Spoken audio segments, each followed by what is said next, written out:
Assalamualaikum warahmatullahi wabarakatuh. Dalam video ini, saya akan menjelaskan bagaimana pengaruh konseling kognitif perilaku dengan teknik asertif untuk mengurangi senioritas santri Pondok Pesantren Ushulul Hikmah Al-Ibrahimi. Saya Eka Mutiatu Sadah dari Prodi Bimbingan Konseling Islam, Fakultas Dakwah dan Komunikasi, Universitas Sunan Ampel Surabaya dengan nomor NIM 040203210048.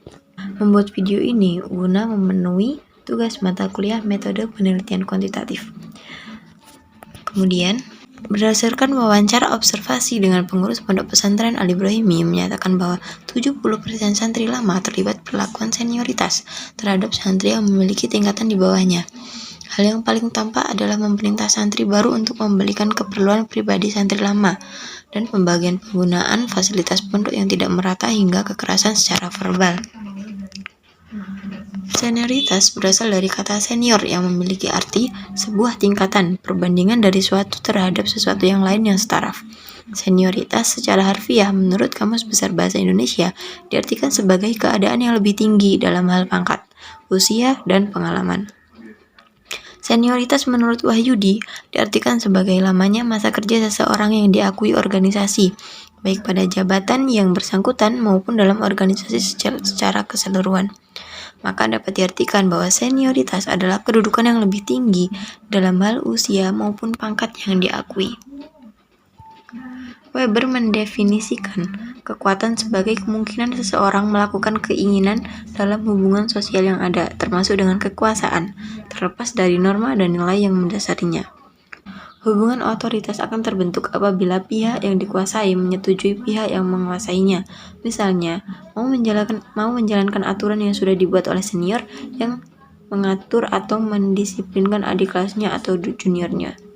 Jadi dapat disimpulkan bahwa munculnya perilaku senioritas yang negatif dapat terjadi karena ada satu pihak yang seenaknya dan satu pihak yang tidak enak atau tidak mampu untuk melawannya.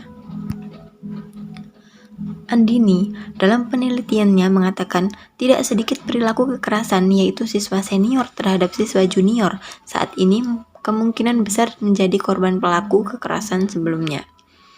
Ketika mereka menjadi korban, mereka membentuk pemahaman yang salah bahwa tradisi senioritas dapat dibenarkan meskipun mereka merasakan dampak negatif dari menjadi korban.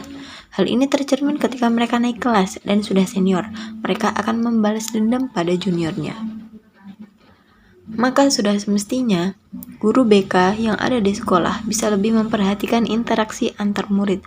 Maka penelitian ini bertujuan agar guru BK dapat lebih bisa memahami cara-cara untuk mengurangi perilaku senioritas yang berdampak negatif.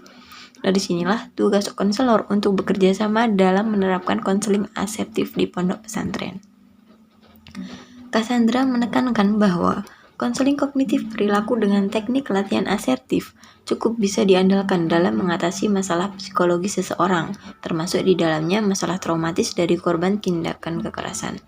Akbari 2012 dalam penelitiannya mengemukakan bahwa pelatihan asertivitas pada masa remaja berfungsi untuk mengurangi kebimbangan, memecahkan masalah, menyelesaikan konflik, dan mengembangkan cara-cara pengambilan keputusan.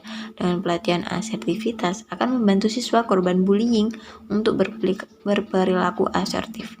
Dengan begitu, anak menjadi lebih terampil dan tegas dalam mengatasi bahaya kemungkinan tindakan kekerasan yang akan menimpa mereka. Choud 1997 mengatakan bahwa perilaku asertif adalah untuk mengekspresikan yang langsung atau bentuk pengekspresian yang langsung, jujur dan pada tempatnya dari pikiran, perasaan, kebutuhan atau hak-hak siswa tanpa kecemasan yang tidak beralasan. Langsung berarti dapat menyampaikan pesan, disampaikan dengan lugas, wajar serta tidak menghakimi siswa lain. Jujur berarti berperilaku apa adanya, yaitu sesuai kondisi antara kata-kata, gerak-gerik, perasaan, semuanya mencerminkan hal yang sama. Sedangkan pada tempatnya berarti dapat mempertahankan hak-hak dan perasaan-perasaan orang lain maupun dirinya sendiri. Waktu dan tempatnya. Perilaku asertif adalah suatu perilaku verbal dan non-verbal yang mengekspresikan penghargaan, hak atau kepentingan baik pribadi maupun orang lain, dan keterbukaan diri. Nur Salim, menurut Liot tahun 1991, perilaku asertif adalah perilaku bersifat aktif, langsung, dan jujur. Perilaku ini mampu mengkomunikasikan kesan respek kepada diri sendiri dan orang lain sehingga dapat memandang keinginan, kebutuhan, dan hak kita sesama dengan keinginan, kebutuhan, dan hak orang lain, atau bisa diartikan juga sebagai gaya wajar yang tidak lebih dari sikap langsung, jujur, dan penuh dengan respek saat berinteraksi dengan orang lain. Jadi, perilaku asertif secara singkat dapat diartikan sebagai bentuk penghargaan batasan antara diri sendiri dan orang lain. Kapan kita harus mengatakan iya dan kapan kita harus mengatakan tidak.